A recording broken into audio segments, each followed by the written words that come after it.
I'm Julie Zenner along with Dennis Anderson, and here's what's coming up on Almanac North. A study of the role of Duluth's industrial sector pointed out the need for more workers, adding impetus to a rather unique training program. A Duluth project could inspire statewide interest in Minnesota's opportunity zones to spur new development. And we'll have the week's top economic headlines from Business North. It's all coming up next here on Almanac North.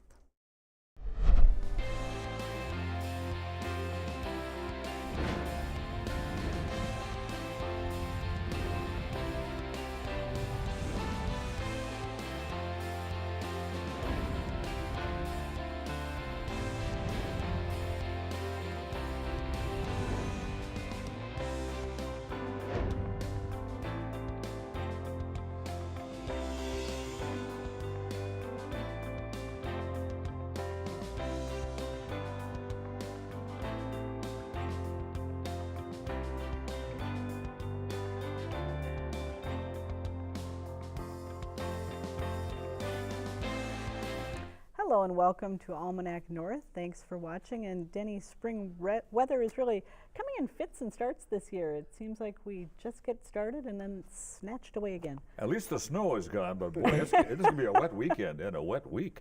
It is going to be a Stay dry. weekend. Yeah. Stay indoors. I think so. And stay indoors tonight. Plenty of economic topics this week, so let's get started. All right. Thank you very much, Julie, and welcome, everyone.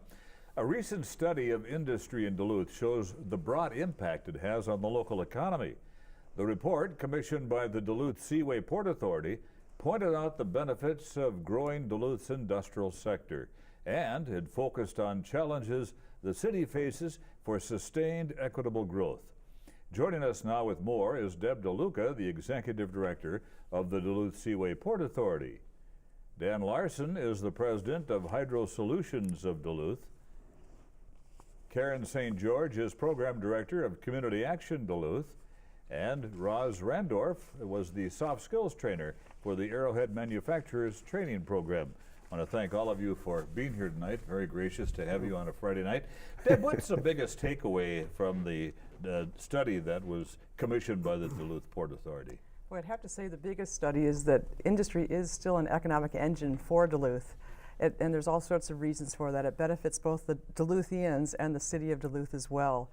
Probably most notably, the wages for the industrial sector are very impressive. In 2016, the average industrial wage was $61,000 in Duluth, and if you compare that to the $61,000 per year per worker, obviously. Mm-hmm, right. If you compare that to the rest of the economy minus industry, that average is $43,000 a year. But the really key thing about the industrial jobs is those wages come with competitive benefits, opportunities for advancement, and really importantly, those jobs are accessible across a broad range of educational backgrounds. Industry is alive and well in this town. It is. It is. In fact, it growing? It is growing. We didn't really look at the rate of growth, but there's approximately 9,500 industrial jobs in Duluth. And because of the multiplier effect of industrial jobs, those support an additional nearly 8,400 jobs in the county and generate $3.8 billion in economic activity for the city. Wow. Yes, sorry. No, go ahead. Sorry. No, I could go on and on. And that's why you're here. I will mention too that on a per job basis, even though the rest of the economy is 5 times larger in terms of job numbers, a job in the industrial sector generates 3 times the taxes on a per job basis that a job in the rest of the economy does. Interesting. And it's about 16% of the jobs in Duluth are industrial jobs. So. Dan, as a business owner in the industrial sector, do you feel that the community is pretty industry friendly? Oh, we work really hard to make it that way, and everyone wants to get involved, and that's the neatest thing about this latest initiative has been that we've had not only government, we've had private interests and involvements as well that's brought us out. So Dan, there are jobs open and jobs available signs in businesses and industries all over the Twin Ports, all over the Northland. What do you look for in a potential employee? Somebody that's ready to come to work. Seriously, that's amazing, because it's not that the pool is shrunk, it's just that the ready to work in the industrial environment in what we call our light manufacturing area. And so we're trying to bridge that gap with the project that we put forward and have just recently finished now, and had a lot of good luck with that. Specifically, what kinds of skills are you looking for? Well, our skills are in the reading and math comprehension. And we do a lot to do with aviation and aerospace, and so of course our quality concerns and safety are utmost in our group. And bringing people in, honestly, it's the reliance on an employee that they're able to make it to work each day on time and provide an attitude of learning and working together. Karen, how does community action get involved? Sure. What we recognize is that there's people underemployed in our city and they need some assistance, what I refer to as a life coach, that can help them bring together what they need to be successful in the job, to set a career goal, and to work on financial goals as a motivator to help with job retention and job advancement. These are things that are common in higher income people, but lower income folks don't have those advantages. So Community Action Duluth is there to help provide that assistance. How do you connect with the folks who are in that position and figure out which ones might be a good fit for this kind of a program? Sure. My coaches are very good at relating well to a diverse population and to draw out their wishes and needs. And then they can respond and to help execute those pathways to meet their goals. It's a beautiful thing when you see people get that little bit of help they need to be successful. Yeah. Ross, tell us a little bit about the Arrowhead Manufacturers Training Program. Yeah. What is it that you do? We're real excited that this group came together, and it wouldn't have happened without generous donations from City Foundation and LISC put this whole thing together. And when we put the soft skill portion, which is the Dale Carnegie piece, we were really looking at getting these folks problem-solving skills, emotional control that comes with working in a manufacturing setting, and really that confidence to be able to connect with other people in a way that builds trust and that sustainability in that job. Talk about the training that they actually go through before you introduce them to a business like Hydrosolutions. It was a 9-day program. It was time-spaced, so they had a blend of hard skills, which was manufacturing, getting the lay of the land on what they could expect with manufacturing setting, tools, names of tools, really to get them acquainted with that hard skill piece. And then we had 5 days where we did the soft skill training. That's where we had in-the-moment coaching. They were up creating vision plans for themselves, being able to communicate with each other, being able to disagree in an agreeable way, being able to really identify their own personal strengths so that when they went into that first interview, because we had a job fair at the end, they really approached that potential employer with a great amount of confidence. They had resumes in their hands, they had business cards, they were dressed up, they were work ready at that point. I imagine there were some people who came from pretty challenging circumstances. Dan, were you concerned at all as a business owner, or did you have any hesitation at all in jumping on board with this kind of a program?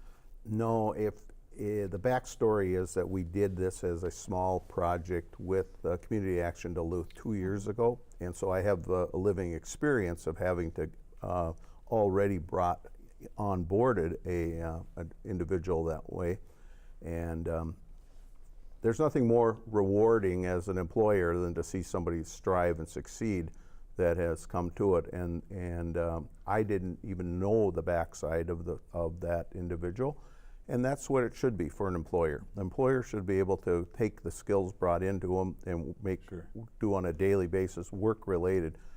Community Action Duluth to this day still has a coach that meets every other month with this candidate of mine and has seen to the success of them developing continuously as we've gone forward. And that party has come in from really the basics now to becoming a very integral part of our manufacturing staff, and it's just a wonderful, wonderful component that you got to feel good about. Deb, I'm wondering, is there land space still available in Duluth for future industrial growth? There is. A lot of it's challenged by either contamination issues, title issues, geotechnical issues. So we really need to work to bring those properties together and prepare them for industrial development. I do want to link the program with the study. We had an advisory committee that informed the study, and LISC, there were representatives of the city, the nonprofit sector, the manufacturing sector, and also as well as economic development. But there was a member from LISC, and they were very excited about this data to go back to the city foundation to secure the funding.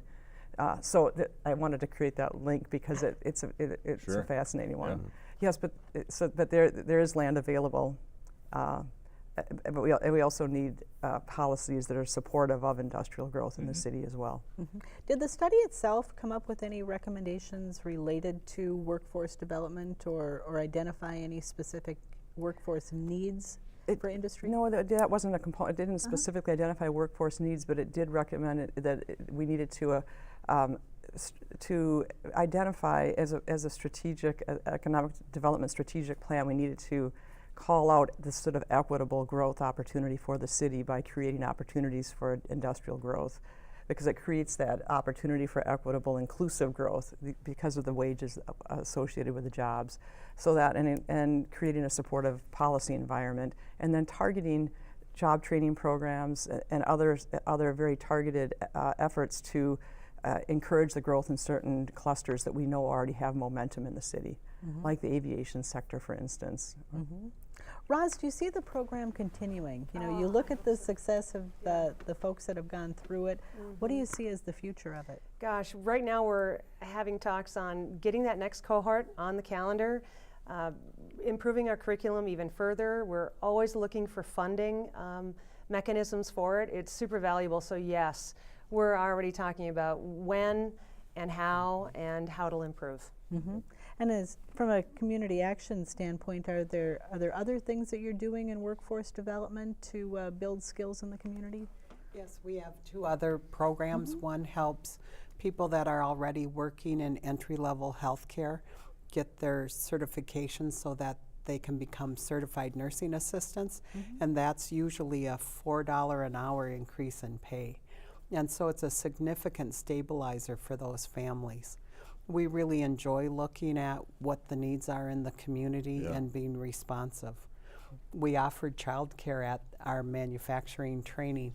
In this pilot one, it wasn't needed, but the next one it could be. We had 3 women, of 23 graduates, 3 women, 6 people of color, and that's significant in changing the equity in our community. I wish we had more time. Great discussion. We could have gone on for a lot longer. So Deb, Dan, Karen, and Roz, thank you all so very much for being here tonight. Well, thank you. Thank you. Thank you. Thanks for the opportunity.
The 2017 Federal Tax Cut and Jobs Act created incentives to increase investments into historically disadvantaged communities and neighborhoods.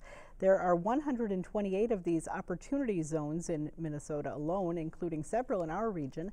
Local organizations, including the Northspan Group and Duluth Local Initiative Support Corporation, have partnered to market these zones to potential investors.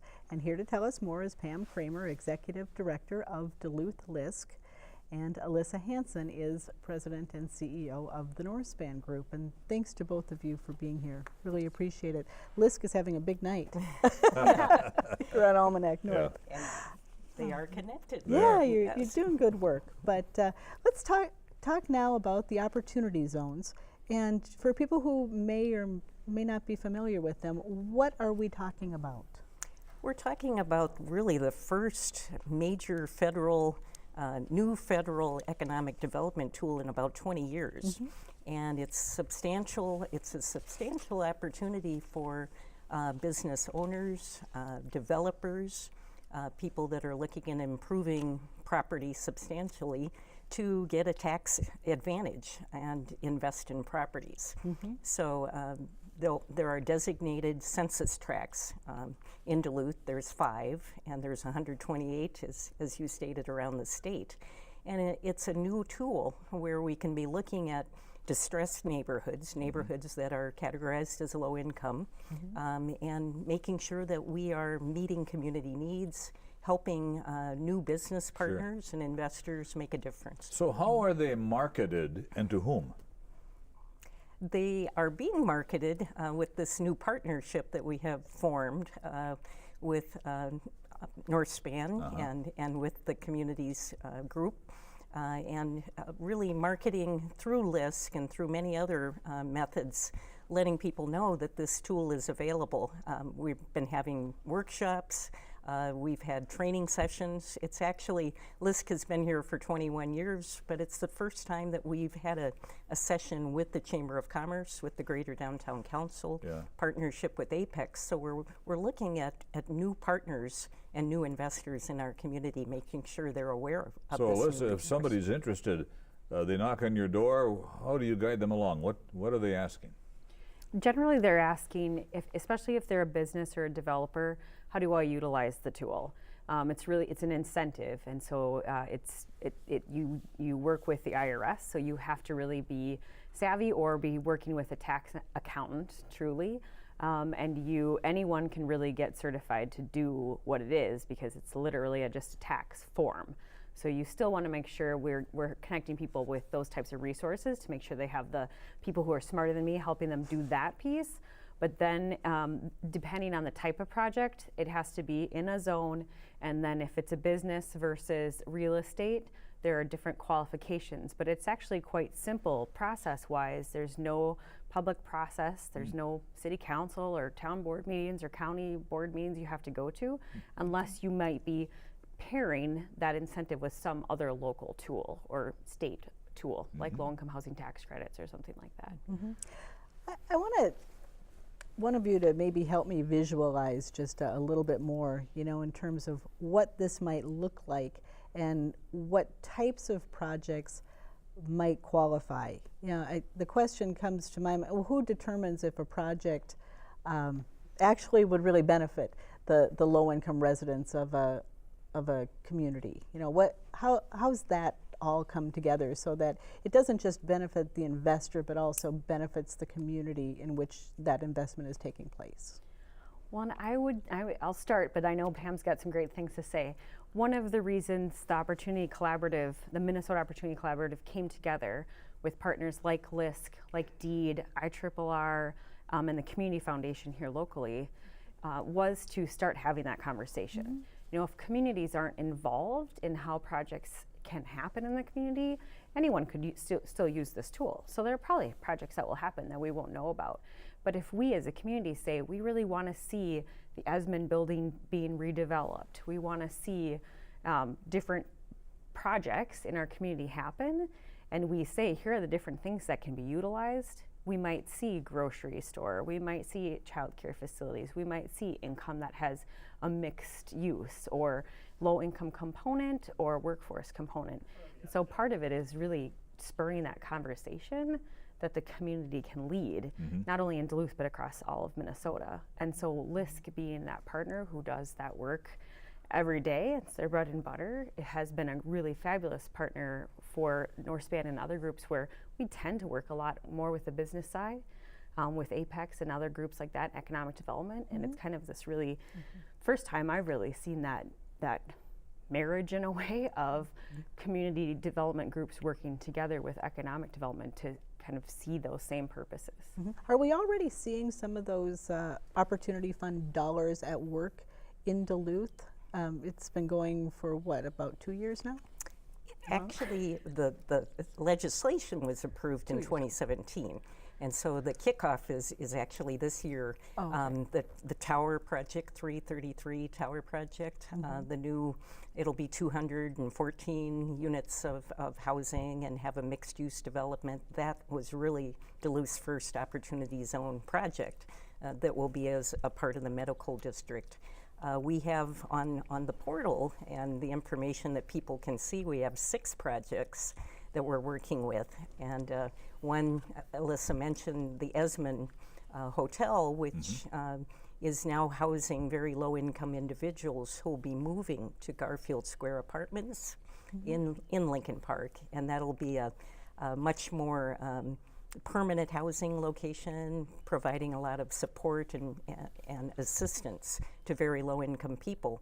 What we're looking at now is working with the Housing Authority, working to try to find an investor, looking for a partner that could renovate that building. It would be mixed use, but it would be workforce housing. So a number of the projects that we look at, the neighborhood is behind that. It's a way to start some small businesses on the ground floor. And what we're trying to knit together is the city comprehensive plan, the neighborhood plans, with developers and with projects that could benefit the community. Earlier on, you mentioned tax incentives. What kind of tax incentives might an investor discover here? Want me to walk through that? Sure. Yeah, so there's 2 different ways, and I'll keep it as high level as I can because it can get like way down in the weeds. But so if you're someone who is developed in has other projects that they might be selling, and you'd have capital gains, if you just invest that right into an opportunity fund that's investing in projects, no tax on the capital gains. You have a reduced amount of tax on that capital gains if it stays in that fund. And then in that project that you invested in, if you keep those dollars moving through investments in the Opportunity Zone areas in an opportunity fund over 10 years or more, you pay 0 on those capital gains. So it's a pretty strong incentive. There's an incentive there. Yes. The other piece of it is it's an equity investment. So it stays with the project. It's a major piece of the financing. Yeah, it's not so debt. you can create more, it's not debt, you can create more business this way and invest in more projects. So it's a real incentive for an investor. Have investors previously shied away from developing in distressed areas? Has it been hard to get them to move into projects like this without this kind of an incentive? That's really one reason this program was created. And I think what is going to work well in Minnesota is we have partners with the private sector now. We have partners with public sector, the state, with the city, and nonprofits all working together in these neighborhoods. So if people want more information, there is a portal online. How do people find it? So it's the Minnesota Opportunity Collaborative, shortened down. So it's MNOPPCO, minopco.com. We'll have it on the screen. And what can people find there? They can find kind of the high level, what are opportunity zones, what are funds, why would you create them, what is the collaborative trying to do. They can see a map of Minnesota where all those zones are, and then they can see all the listings of the projects and sites that are currently on there. There's about 25 statewide, so they also can get a feel for what are those projects that people are putting out there and trying to get equity investors in. Wow. Okay. All right. And LISC and Northspan both need to thank the Duluth Superior Area Community Foundation. Wonderful. For helping us grow this program. Good. All right. Well, thank you, ladies, for coming in tonight, and good luck as you move forward with the opportunity zones. Thank you. Thank Pam, you. Elissa, thank you. Yeah.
Let's turn now to the rest of the week's economic news from Business North. Twin Metals, Minnesota welcomed news this week that the Federal Bureau of Land Management, in consultation with the U.S. Forest Service, has renewed its federal mineral leases. The leases cover land 9 miles southeast of Ely, which Twin Metals said in a statement is one of the world's largest untapped deposits of copper, nickel, and platinum group metals. Twin Metals is preparing a proposal for an underground mine for that area. The announcement was made on Wednesday by the Department of Interior Assistant Secretary for Land and Mineral Management. Elite is poised for earnings growth because there are seemingly limitless opportunities in the nation's growing renewable energy sector. That was the message from corporate executives at the company's 2019 annual meeting of shareholders Tuesday. More than 900 people attended the annual meeting at the deck. After conducting business, they heard from Elite leaders, including President Bethany Owen. Owen said Elite is well positioned to continue leading the change to cleaner, more sustainable energy solutions, delivering the energy future our customers expect. Essentia Health on Monday announced a building trades partnership agreement supporting the $800 million transformation of its downtown Duluth campus. Essentia has partnered with McGill Construction and the Duluth Building and Construction Trades Council to oversee the process. The project, slated to begin in November, is expected to provide work for more than 5,600 on-site construction workers and another 3,600 related jobs. The new hospital is projected to open in the fall of 2022. For more on these and other stories, visit businessnorth.com. Well, you've heard from us. Now it's time that we hear from you. Dial 218-788-2849 to leave a message about the show or send an email to almanacnorth@wdse.org. And be sure to check out the WDSE website for our latest program updates, news about your favorite public TV shows and events planned by the station. And Denny, the forecast for the weekend does not sound very promising for outdoor activities. Good weekend to have the television tuned to PBS. That's true. Let's do it. For Denny and the crew here at Almanac North, I'm Julie Zenner. Have a great weekend. We'll see you next time.